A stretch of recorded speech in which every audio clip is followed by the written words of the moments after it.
কুম্ভ মেলায় ধুন্ধুমার কাণ্ড। আজ ভোরে অমৃত স্নানকে ঘিরে রীতিমতো ধুন্ধুমার কাণ্ড ঘটে গেল প্রয়াগের কুম্ভ মেলায়।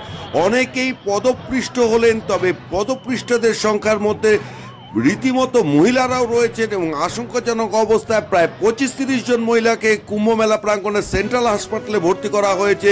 ঘটনায় তড়িঘড়ি ফোন করেন প্রধানমন্ত্রী উত্তরপ্রদেশের মুখ্যমন্ত্রী যোগী আদিত্যনাথকে এবং শাহী স্নান বেশ কিছুক্ষণের জন্য পিছিয়ে যায় এবং গোটা ঘটনা মেলায় থেকে তদারকি করছেন উত্তরপ্রদেশের মুখ্যমন্ত্রী যোগী আদিত্যনাথ। এই মুহূর্তে সব থেকে বড় খবর, আজ সকালে মৌনী অমাবস্যার পুণ্য স্নানকে ঘিরে পুণ্যার্থীদের মধ্যে হুড়োহুড়ি ধাক্কাধাক্কি পড়ে যায়, তাতে অনেকেই পদপৃষ্ট হয়েছেন বলে জানা গিয়েছে। তবে পদপৃষ্ঠের মধ্যে মহিলারাও রয়েছেন এবং অনেকে শ্বাসকষ্টের সমস্যায় ভুগছেন। তাদেরকে কুম্ভমেলা প্রাঙ্গণের সেন্ট্রাল হাসপাতালে নিয়ে যাওয়া হয়েছে এবং কুম্ভ মেলায় আগুন লাগার পর এই নিয়ে দ্বিতীয়বার প্রধানমন্ত্রী নরেন্দ্র মোদী ফোন করলেন উত্তরপ্রদেশের মুখ্যমন্ত্রী যোগী আদিত্যনাথকে। গোটা ঘটনা ঠিক কী কারণে ঘটলো, কেন হলো, সে বিষয়ে তদন্ত শুরু করেছে উত্তরপ্রদেশ প্রশাসন এবং মুখ্যমন্ত্রী যোগী আদিত্যনাথ মেলা প্রাঙ্গণে দাঁড়িয়ে গোটা ঘটনার তদারকি করছে। বেশ কিছু সময়ের জন্য শাহী স্নান পিছিয়ে দেওয়া হয়েছে, তবে এবছরের সব থেকে ভিড় আশঙ্কা করা হয়েছিল আজ 29 তারিখ এই মৌনী অমাবস্যা স্নানকে ঘিরে। উত্তরপ্রদেশ প্রশাসন আশা করেছিল প্রায় 50 কোটি লোক এই দিন স্নান করতে আসবেন সঙ্গমে।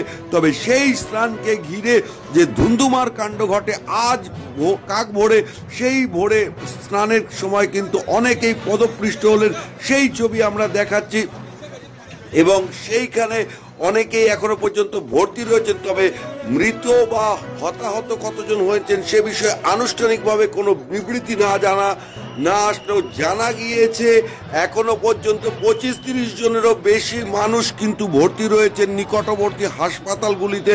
উদ্ধার কার্যে নামানো হয়েছে প্রচুর পরিমাণ অ্যাম্বুলেন্স এবং পুলিশ প্রশাসন এবং সাধারণ প্রশাসনের কর্তারাও কিন্তু নেমে পড়েছেন। গোটা ঘটনা মেলায় দাঁড়িয়ে তদারকি করছেন উত্তরপ্রদেশের মুখ্যমন্ত্রী যোগী আদিত্যনাথ। তবে ঠিক কী কারণে এত বড় মেলায় এই ধরনের দুর্ঘটনা ঘটলো সেই আশঙ্কা কিন্তু আগের থেকেই ছিল। তবে মেলা প্রাঙ্গণে এই ঘটনায় রীতিমতো উদ্বিগ্ন প্রধানমন্ত্রী নরেন্দ্র মোদী। তিনি তড়িঘড়ি ফোন করে খোঁজ খবর নেন এবং উদ্ধার কার্যে সব রকম সহযোগিতার আশ্বাস দেওয়া হয়েছে। তবে এবারের মহাকুম্ভ মেলায় যে এই রকম কিছু ঘটতে পারে, এর আগেও আগুন লেগেছিল এবং তখনও কিন্তু প্রধানমন্ত্রী খোঁজ নিয়েছিলেন। তবে গোটা ঘটনার উপর নজর রাখছে প্রশাসন ব্যুরো।